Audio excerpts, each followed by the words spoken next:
आप सभी लोग भगवान श्री कृष्ण के मामा कंस को तो भली भांति जानते हैं, लेकिन भगवान श्री राम जो हर व्यक्ति के हृदय में बसते हैं, क्या आप उनके मामा के बारे में जानते हैं?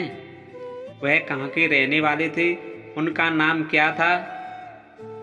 नहीं जानते हैं तो चलिए हम आपको बताते हैं। वैसे तो भगवान श्री राम के मामा के बारे में रामायण तथा रामचरितमानस में कोई जानकारी नहीं मिलती है। हालांकि कुछ मान्यताओं के आधार पर माना जाता है कि भगवान राम की माता कौशल्या का जन्म महाकौशल में हुआ था। इसी आधार पर उनका नाम कौशल्या पड़ा। आज के समय छत्तीसगढ़ के रायपुर से 40 किलोमीटर दूर चंदखुरी गांव को माता कौशल्या का जन्म स्थान माना जाता है। यहाँ आज भी माता कौशल्या का मंदिर बना हुआ है। इस प्रदेश के लोग भगवान श्री राम को भांजे के रूप में पूजते हैं।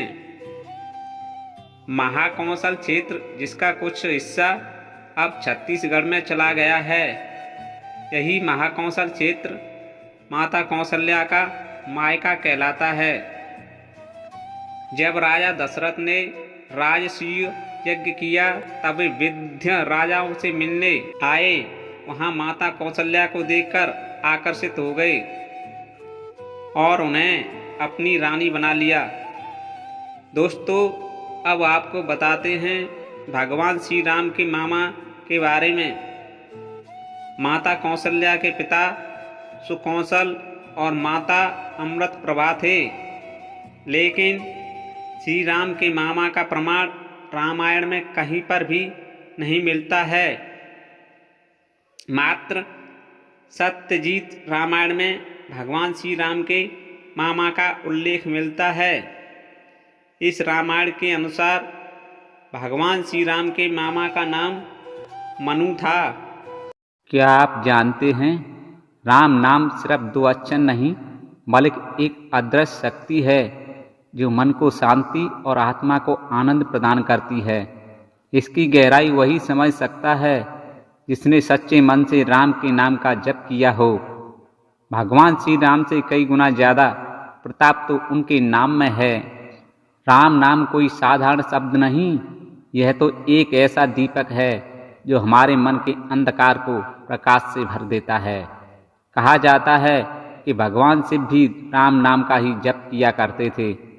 क्या आपने कभी सोचा है कि सिर्फ एक नाम, सिर्फ एक शब्द आपके पूरे जीवन की दिशा बदल सकता है? कहा गया है, राम नाम में वह शक्ति है जो अंधकार को उजाले में, दुख को सुख में और निराशा को आशा में बदल देती है। राम नाम केवल अक्षरों का मेल नहीं, यह एक ऐसी ध्वनि है जो ब्रह्मांड की शक्ति को जगाती है। यह 2 अक्षर कलयुग में एक खास महामंत्र का काम करते हैं जो जन्म जन्मांतर के पाप मिटाकर मोक्ष का द्वार खोलते हैं। हमारे ऋषि मुनियों ने इसकी गहराई को समझकर राम नाम की महिमा का बार बार बखान किया है। प्रिय श्रोता बंधुओं, स्वागत है आपका दीपेश कुमार यूट्यूब चैनल पर। आज आपको लेकर चलते हैं भक्ति और विश्वास से भरे राम नाम के दिव्य प्रसंग में। आज की इस कथा में आप जानेंगे राम नाम के जाप की वह महिमा जो ऋषि मुनियों और साधकों के अलावा देवताओं के जीवन को भी आलोकित करती है। यदि दोस्तों आपने वीडियो को पूरे मन से अंत तक सुना तो मैं आपको विश्वास दिलाता हूँ, आपके हृदय में जीवन को बदलने वाले राम नाम के प्रति विश्वास और श्रद्धा कई गुना बढ़ जाएगी। तो चलिए भगवान श्री राम का ध्यान करते हुए इस दिव्य कथा को आरंभ करते हैं। तो प्रिय भक्तों, सबसे पहले आपको बता दें राम का नाम प्रभु श्री राम से कैसे बड़ा है। दक्षिण भारत के एक छोटे से गांव में एक वृद्ध ब्राह्मण रहते थे। नाम था परमानंद। उनका एक ही नियम, हर सुबह सूर्योदय से पहले नदी के तट पर बैठकर राम नाम का जाप करना। लोग कहते थे कि इनके पास कोई अलौकिक शक्ति है, इनके शब्दों में अजीब सी ताकत है। लेकिन वह ब्राह्मण हंसकर कहते, मैं कुछ नहीं हूँ, सब कुछ राम नाम है। समय बीता। एक दिन गांव में महामारी फैल गई। लोग भयभीत हो गए। हर तरफ शोक और उदासी का वातावरण। लेकिन आचार्य परमानंद आज भी उसी तरह नदी किनारे बैठकर जाप कर रहे थे।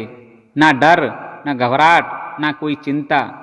धीरे धीरे गांव के लोग भी उनके पास आकर उनका अनुसरण करने लगे। कुछ ने राम नाम का जाप शुरू किया, कुछ ने बस उनके साथ बैठना शुरू किया। और तभी अद्भुत बात हुई। जहां बाकी गांव महामारी से ग्रस्त था, वहीं परमानंद के आसपास के गांव का क्षेत्र राम नाम की ध्वनि से सुरक्षित रहा। वहां हर ओर सिर्फ शांति और भक्ति का वातावरण था। गांव का वातावरण अब बदल चुका था।